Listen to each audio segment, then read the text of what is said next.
교회와 공동체가 40주년을 맞이해서 이서진 목사님께서 부르셔서 이서진 목사님이 나를 따르라 그래서 제가 순종하는 마음으로 이렇게 오게 되었습니다. 초청해 주셔서 감사드리고, 또 우리 여호수아 지체들들 가끔 영상으로만 이렇게 보는데 이렇게 주님이 임재하시는 충만한 공동체 이루어가고 있어서 감사를 드립니다. 2026년을 붉은 말의 해다, 그래서 사회에서는 곳곳에 붉은 말이 돌아다니고 있더라고요. 근데 여러분, 우리 그리스도인들은 붉은 말 바라보고 한 해를 살아가는 인생이 아니죠. 붉은 말 아무리 바라봐야 거기서 힘 안 나옵니다. 붉은 말의 기운으로 한 해를 사는 인생이 아니라 예수님 바라보고 성령의 능력으로 살아가는 우리 성도들이 되기를 바랍니다. 올 한 해 우리에게 주어진 표, 나를 따르라.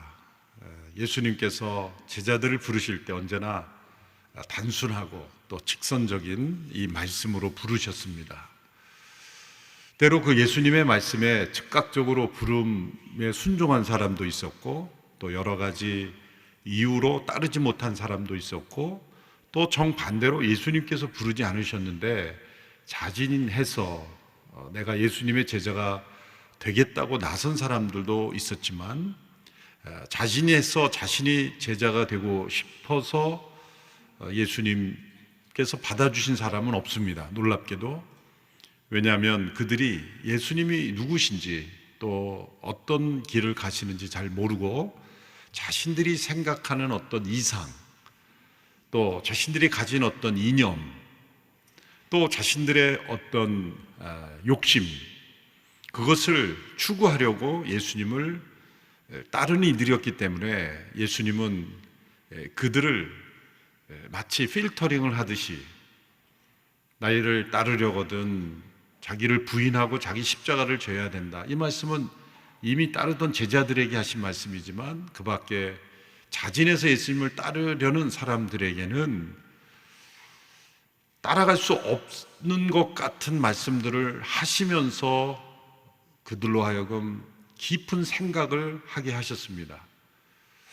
예수님께서 오병이어 기적을 일으키신 이후에는 많은 사람들이 예수님을 왕으로 삼고자 따랐습니다.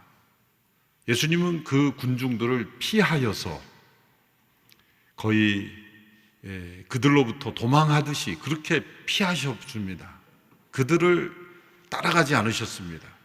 예수님은 군중의 인기에 취하시는 분이 아니셨기 때문이죠. 그들이 예수님을 따랐던 까닭은 떡을 먹고 배가 불렀기 때문이라고 예수님이 지적하셨습니다. 너희가 나를 찾고 따르는 까닭은 내가 누구인지 알아서가 아니라 예수님께서 일으키신 기적을 통해 배가 불러서, 이 예수님이 왕이 되시면 우리는 평생 일하지 않고도 먹을 수 있겠구나,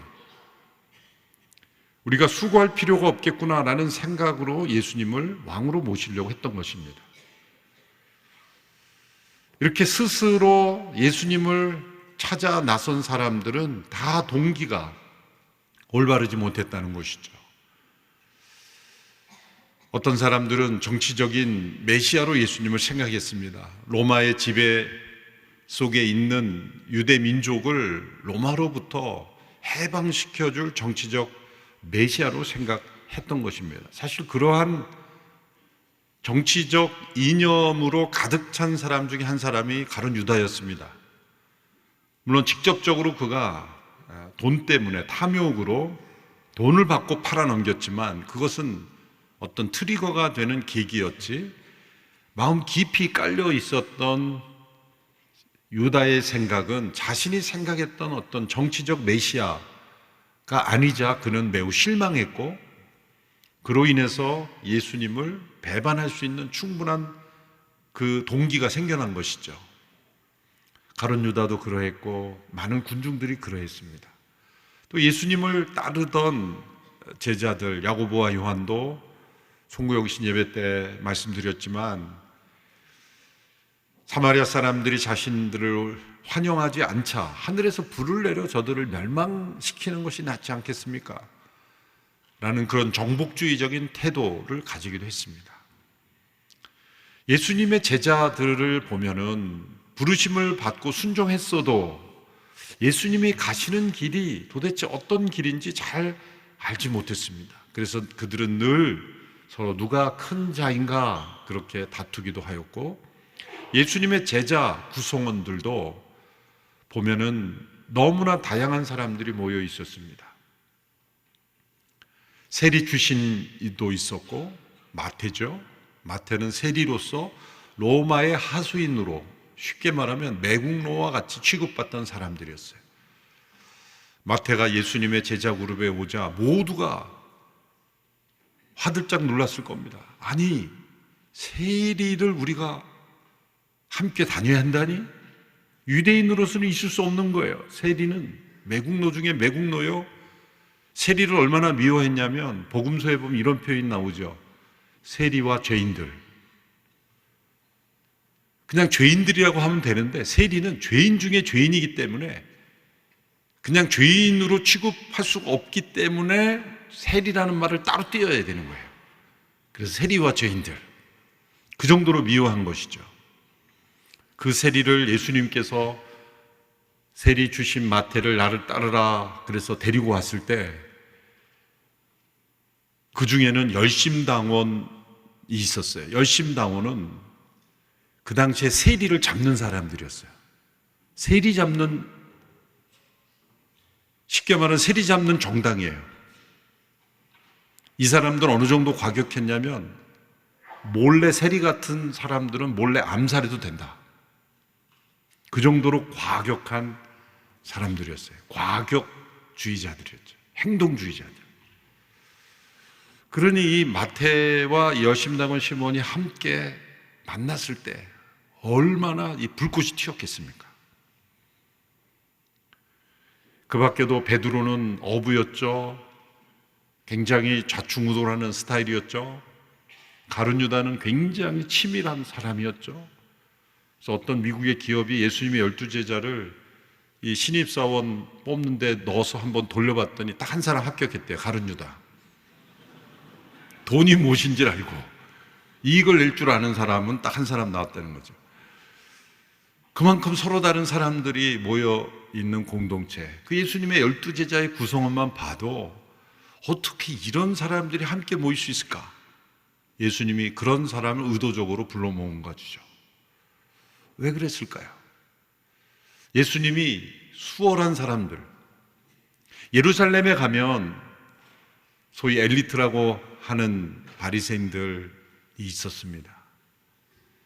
유대인 가운데서도 공부도 더 잘했을 것이고 율법도 더 잘 외우고 소위 산헤드린 공회원이 될 만한 사람들, 아, 저 사람은 정말 지도자감이다 라고 여길 수 있는 그런 사람들도 있었어요. 그런 사람들 중에서 예수님께서 제자를 부르지 아니하셨습니다. 갈릴리의 어부들, 세리, 열심당원, 이런 사람들을 부르신 목적이 무엇일까요? 하나님의 나라는 이 지상의 어떠한 인간의 생각을 뛰어넘는 영원한 나라이기에 인간의 모든 차이를 다 무너뜨릴 수 있는 복음의 능력을 예수님은 보여주기 원하셨던 것이죠. 그래서 예수님께서 이끄신 순이 지상에서 가장 어려운 순이었을 겁니다. 여러분, 순장으로 이끈 분들 힘들죠? 예수님이 이렇게 말씀하시면 나도 힘들었어. 가장 힘든 순이 바로 예수님 순이에요. 어디 가기만 하면 서로 싸우는 거예요. 누가 큰 자냐? 항상 복음서에 나오는 말이죠. 그 한 사람 한 사람을 부르셔서 예수님께서 3년을 함께 동행하셨어요.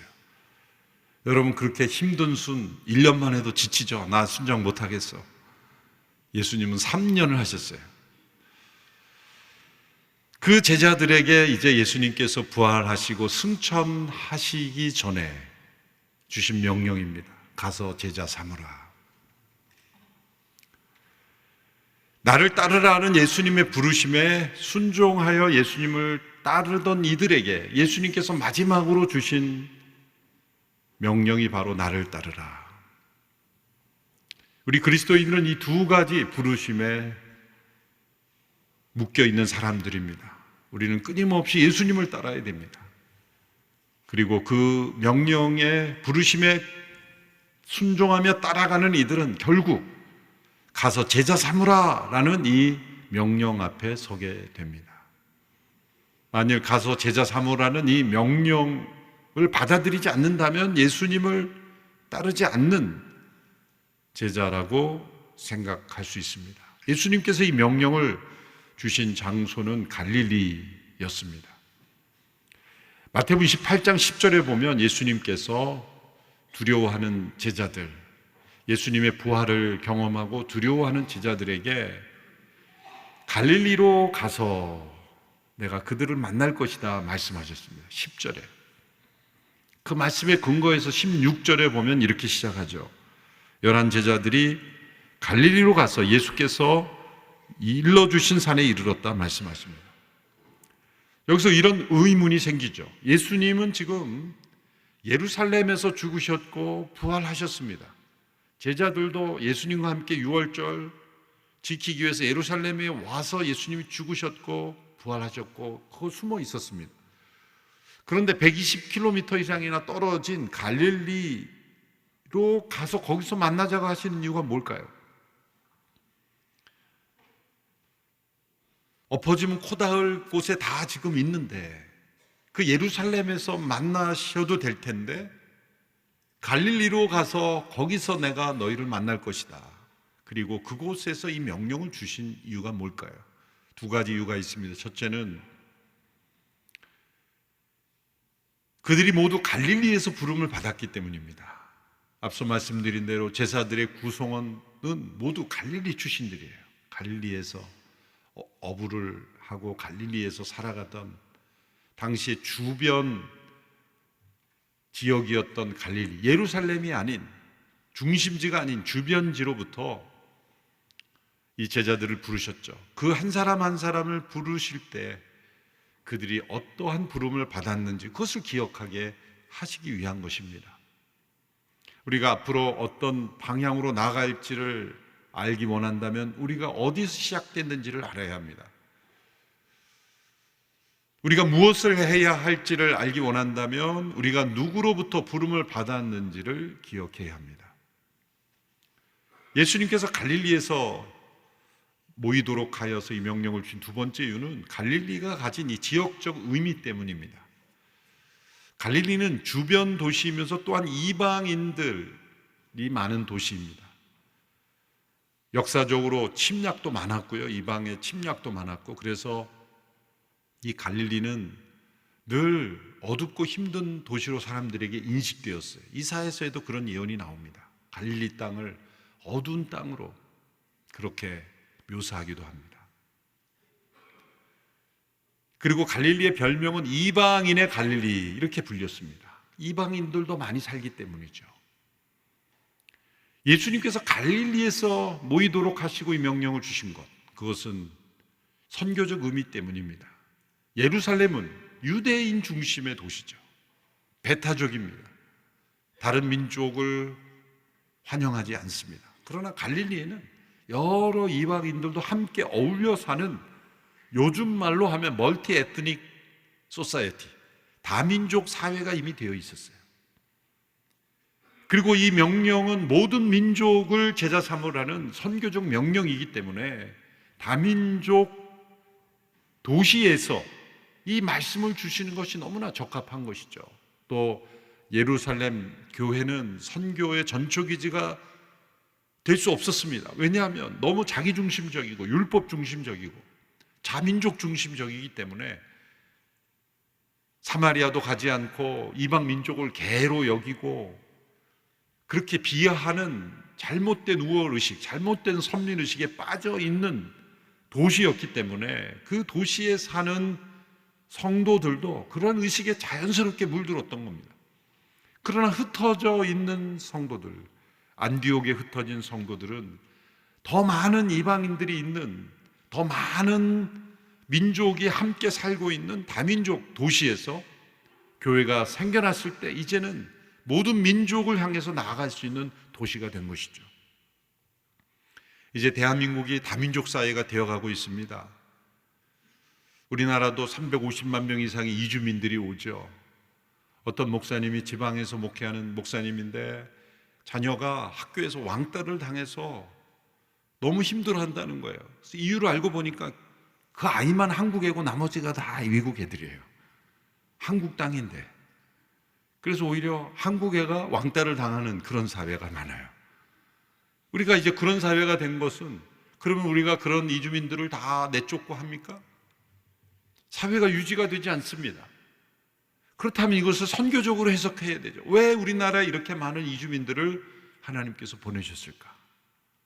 우리가 이제는 가야 하지만 시간이 없는 겁니다.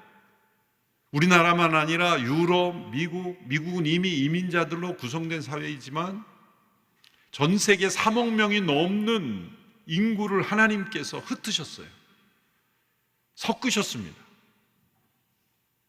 왜 이런 일이 일어날까?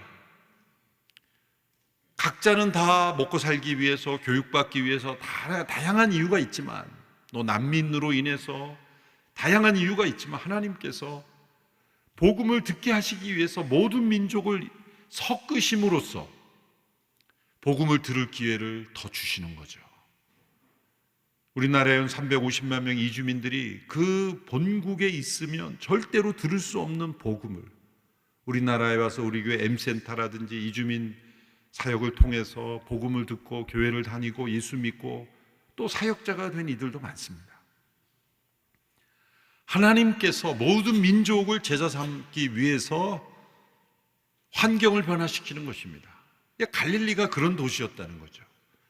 그래서 갈릴리에서 예수님께서 명령을 주셨습니다. 그 명령의 내용을 우리가 함께 살펴볼까요? 19절에서 20절의 말씀을 함께 보겠습니다.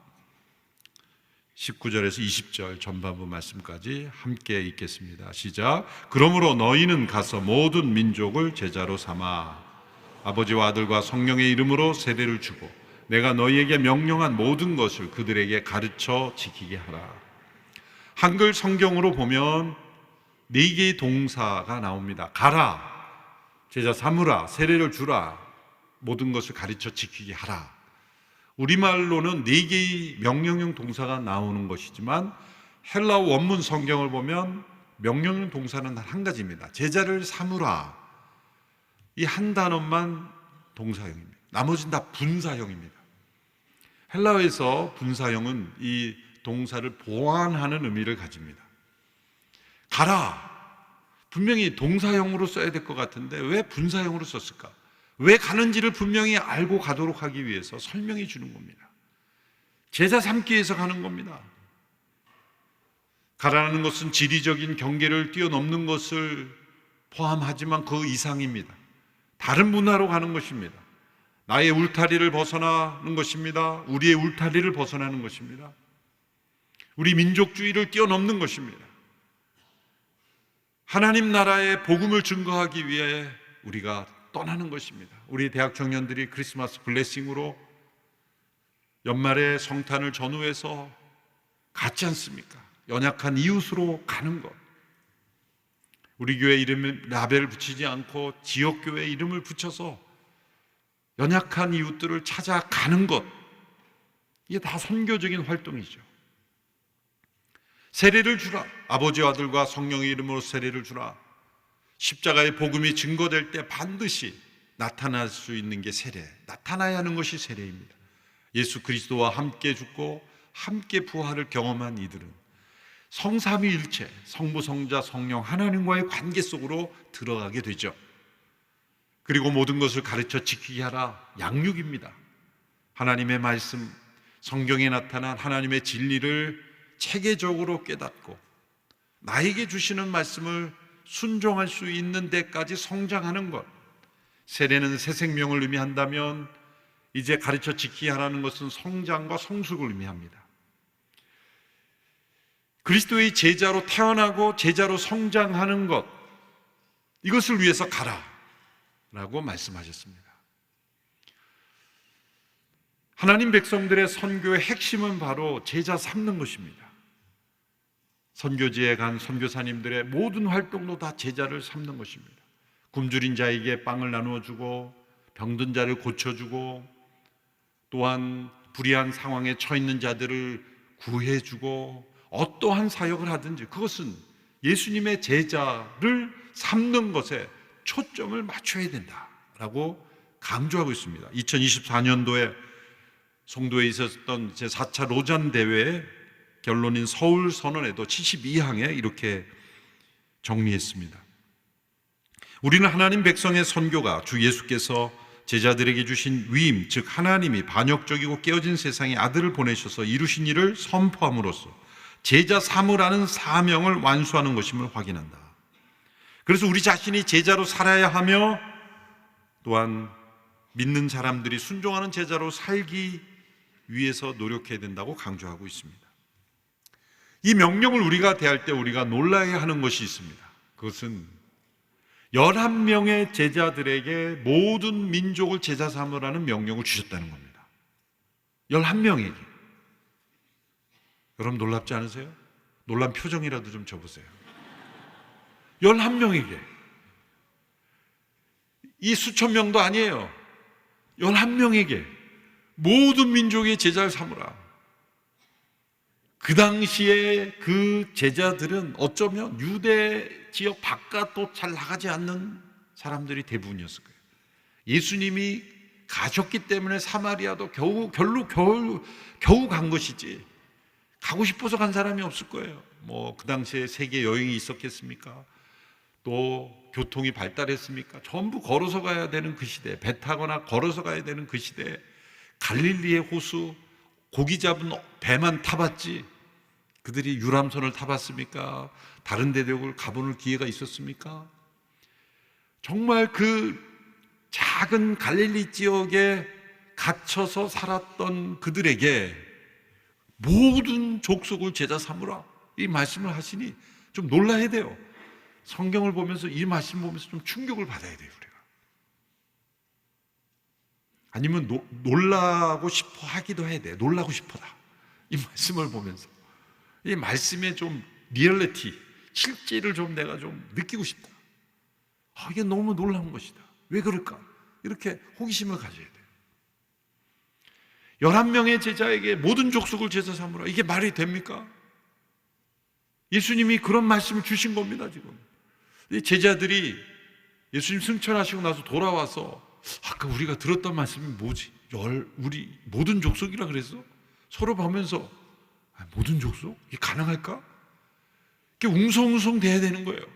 그리고 정말 그 말씀을 믿었다면 스트레스 받아서 잠이 안 와야 되는 거예요. 아니 모든 족속을 어떻게 하란 말이지? 예수님 우리 보러 어떡하라고 이렇게 모든 족속을 제자 삼으라 그러셨나? 이게 스트레스가 돼야 되는 거예요. 여러분 우리가 하나님의 말씀을 읽을 때 스트레스를 받아야 되는 거예요. 내가 이 말씀을 어떻게 순종하지? 어떡하라고 이 말씀을 나한테 하시는 거지? 이렇게 말씀에 진짜 순수하게 반응해야 말씀이 깨달아지는 거예요. 말씀이 그래야 깨달아지는 거예요. 그래서 성령님께서 역사하시는 거예요. 겉으로는 아멘 아멘 하는 것 같고 다 믿는 것 같지만 아무 관심을 갖지 않는 사람은 아무런 역사가 일어나지 않는 거예요. 11명의 제자에게 모든 족속을 제자 삼으라. 어떻게 이것을 받아들일 수 있단 말입니까? 도대체 그 사람들을 뭐로 믿고 17절의 말씀을 보면 예수님을 경배했지만 의심하는 자도 있었다 그랬어요. 거기에서 의심하는 자들에게 모든 족속을 제자 삼으라고요. 경배는 하지만 그 속에 의심하는 자들을 예수님은 아셨을 거예요. 그래서 예수님은 의심하는 자들을 지적하면서 너는 옆쪽으로 나와. 너희들은 자격이 없어. 탈락이야 라고 제외시키지 않으셨죠. 그들도 마치 온전한 믿음을 가진 사람들처럼 대해주셨어요. 왜일까요? 예수님 현재의 모습을 보시는 것이 아니라 그들이 장차 성령을 받고 변화될 미래의 모습을 내다보셨기 때문이에요.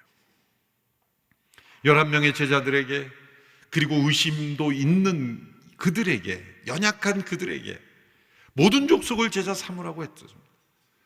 어떻게 보면 좀 다른 사람들을 세웠으면 어떨까? 더 효율적이지 않았을까? 더 많은 제자들에게 명령을 주시는 것이 낫지 않았을까? 그렇게 생각이 들 수 있어요. 어떤 책에서 만들어진 이야기지만 이런 이야기가 있습니다. 예수님이 부활 승천하시자마자 천국의 헤럴드, 소식을 전하는 천사가 가브리엘이죠. 가브리엘 천사가 예수님을 인터뷰했습니다. 예수님 수고 많으셨습니다. 예수님께서 지상에서 고난당하시고 십자가에 죽으시고 행하신 일을 모든 사람들이 다 알고 있나요? 아니야. 소수의 11명에게만 내가 말해놨어. 아니, 그들을 믿는다고요? 의심하는 자도 있고 예수님을 배반한 베드로와 같은 그들을 믿는다고요? 그 밖에 대책은 없습니까? 예수님이 대답하십니다. 없어. 그 밖에 대책은 없어. 정말 그들을 믿으십니까? 난 믿어. 그 밖에 대책은 없다네. 그러나 예수님의 믿음이 틀렸습니까? 아닙니다.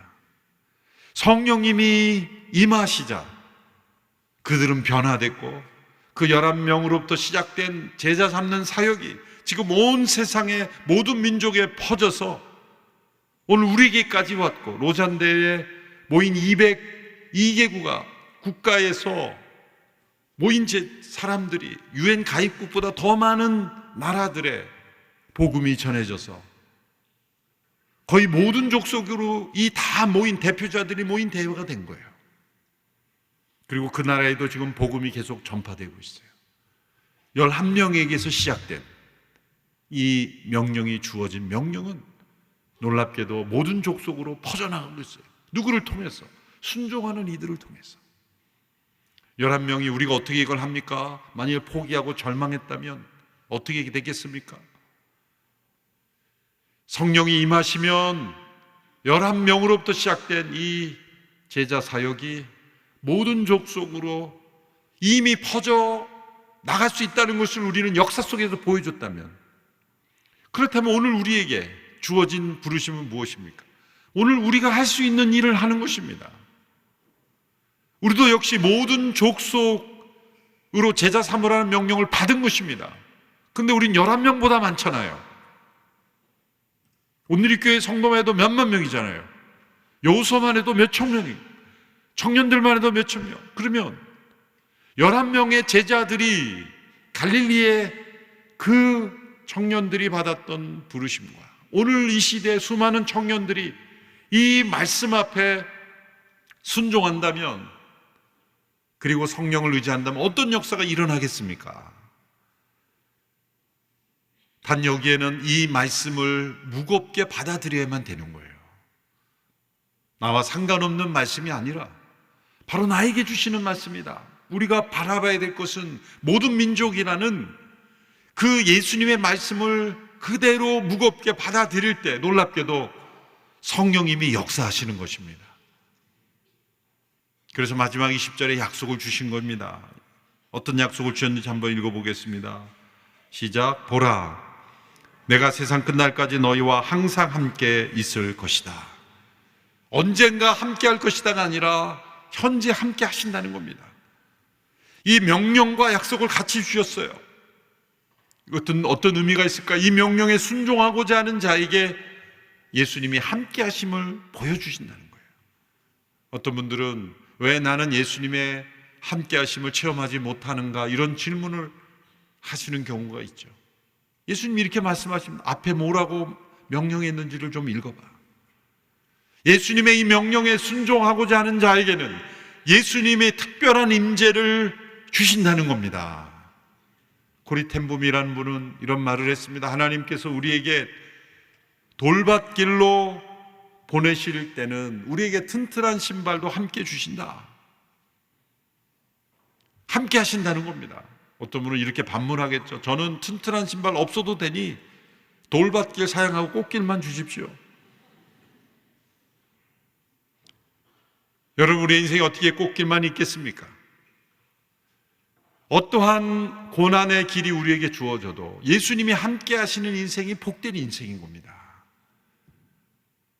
설교의 영상을 함께 보시겠지만 선교지에서 많은 고난이 있어도 예수님이 함께 하심을 체험하기에 고난을 이기는 선교사님들이 얼마나 많습니까? 그 선교사님들을 통해서 우리에게 복음이 전해졌습니다.